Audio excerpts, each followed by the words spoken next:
भारत की बात की यूट्यूब चैनल पे मैं एडवोकेट सिद्धार्थ राणा आपका स्वागत करता हूं। दोस्तों, आज मैं एक ऐसी शख्सियत की बात करने जा रहा हूं जिन्होंने ना कभी हार मानी और ना कभी रार ठानी। हमारे पूर्व प्रधानमंत्री श्रद्धेय श्री अटल बिहारी वाजपेयी जी। एक वीडियो में इनको बता पाना असंभव है, एक किताब में भी इनको बता पाना असंभव है, लेकिन फिर भी समय समय पर इनकी चर्चा करना बहुत आवश्यक है, ताकि आने वाली जो पीढ़ियां हैं, आने वाले जो राजनेता हैं, आने वाले जो कवि हैं, आने वाली जो हमारी नस्लें हैं, उनको पता चल सके कि भारतवर्ष में एक ऐसे नियति पुरुष भी हुए थे जिनकी आलोचना कोई सपने में भी ना कभी कर पाया, ना कभी कर सकेगा। 25 दिसंबर 1924 में पैदा हुए श्री अटल बिहारी वाजपेयी जी। 47 साल तक, साथियों 47 ईयर्स तक सांसद रहे। महज 33 ईयर्स की उम्र में पहली बार सांसद बने। एकदम युवा, जोश से भरे हुए,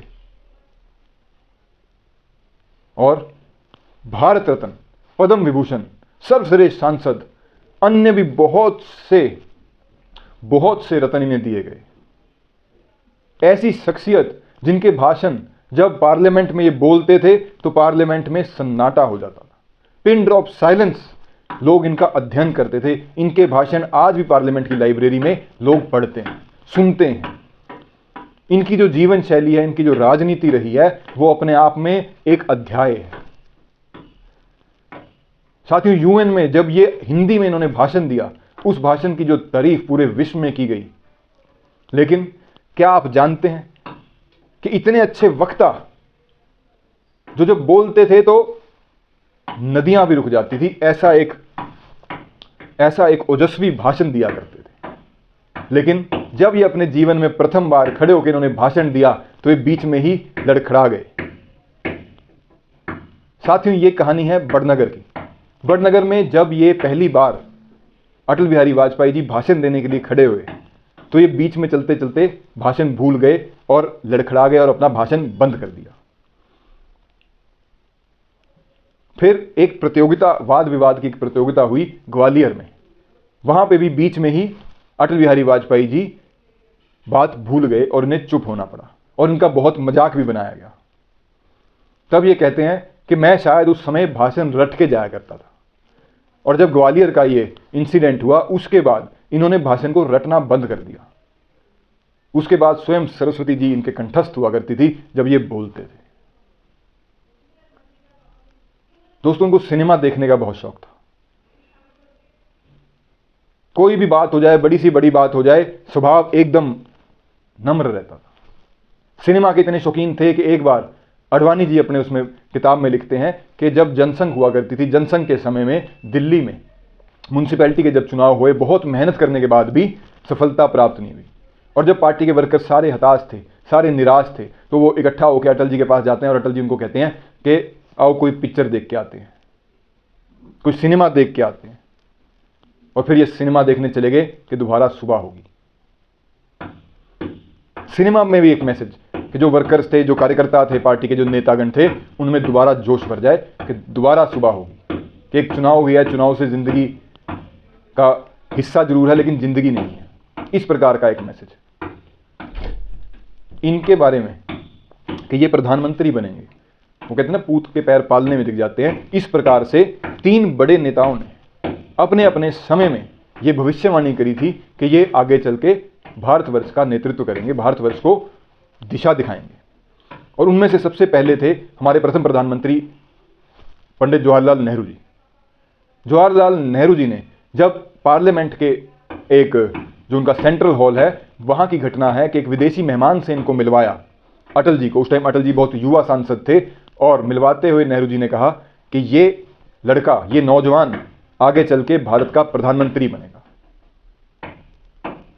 साथियों, फिर जब लाल कृष्ण आडवाणी जी, 1952 की बात है, 1952 में जब लाल कृष्ण आडवाणी जी अटल बिहारी वाजपेयी जी से प्रथम बार मुलाकात होती है, भेंट होती है, उनसे मिलने के बाद वो अपनी आत्मकथा में लिखते हैं कि उसी समय मेरे मन ने ये बोल दिया था कि ये नियति पुरुष है और ये आगे चल के भारत को नेतृत्व देंगे, भारत को दिशा दिखाने का काम करेंगे, भारत के प्रधानमंत्री बने। फिर 1980 में जब भारतीय जनता पार्टी की स्थापना हुई तब नेहरू कैबिनेट के एक सदस्य थे, उन्होंने अपने भाषण में, करीम भाई छागला जी, उन्होंने अपने भाषण में कहा कि एक दिन अटल बिहारी वाजपेयी जी भारत के प्रधानमंत्री बनेंगे, और वो सत्य हुआ। एक बार नहीं, तीन बार ये भारत के प्रधानमंत्री रहे, और इतना गौरवशाली काल भारत ने इनके नेतृत्व में देखा। जंग लड़ी, जंग जीती, और बहुत काम ऐसे करे जो उससे पहले भारत में शायद करने की सोच भी नहीं सकते थे। भारत को न्यूक्लियर कंट्री बनाया, ग्रामीण जो सड़कें थी उनको पक्का करवाया, देश में सड़कों का जाल बिछा दिया। ये सारी चीजें, अन्य भी अगर मैं गिनती करने लगूं तो शायद ये वीडियो का जो समय है वो बहुत ज्यादा हो जाए। ऐसे ऐसे काम अटल बिहारी वाजपेयी जी ने करे।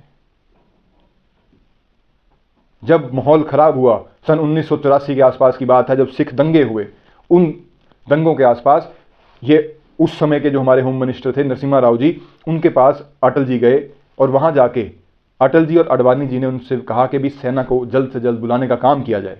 जब इन्होंने देखा भाई होम मिनिस्ट्री ने इनकी बात को अनसुना कर दिया, तो इन्होंने भारतीय जनता पार्टी के जो कार्यकर्ता हैं उनकी ड्यूटी लगाई, जो दिल्ली के सीनियर कार्यकर्ता थे उनकी ड्यूटी लगाई कि किसी भी सिख को, किसी भी सरदार को, किसी भी गुरु के बच्चे को कोई आहत नहीं होना चाहिए। भारतीय जनता पार्टी के कार्यकर्ता इस चीज का ध्यान रखें और जितनी ज्यादा हो सके आगे बढ़ चढ़कर मदद करें। दोस्तों, इनके बारे में जितना कहा जाए उतना कम है, जितना सीखा जाए इनसे उतना कम है। समय समय पर इनको याद करना अति आवश्यक है। और मैं धन्यवाद देना चाहूंगा भारत सरकार का, जिन्होंने 25 दिसंबर इनके जन्म दिवस को सुशासन दिवस के रूप में बनाने का एक निर्णय लिया है। तो आज के अंक में इतना ही। वीडियो आपको कैसा लगा कमेंट बॉक्स में जरूर बताइएगा। जो मेरे साथी मेरे भाई नए हैं, आपसे हाथ जोड़ के अनुरोध है, चैनल को शेयर करें, सब्सक्राइब करें, लाइक करें। आपका बहुत बहुत धन्यवाद। भारत माता की जय, वंदे मातरम।